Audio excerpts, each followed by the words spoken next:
شمال شرق، شیروانیان و لزگی ها در قفقاز و کردها در غرب و شمال غرب.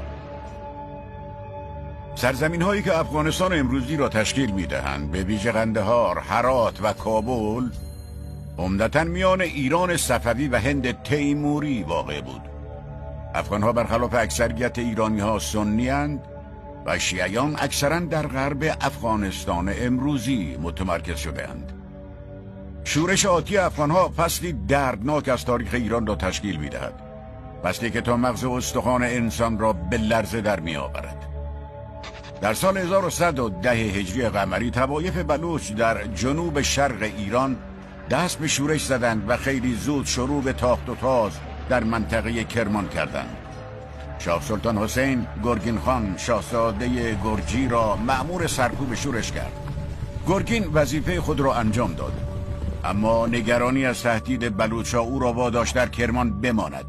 گرگین محق بود، زیرا بلوچ‌ها در سال 1115 هجری قمری دوباره حمله کردند، اما این بار آنها به قندهار در شمال شهر یورش بردند.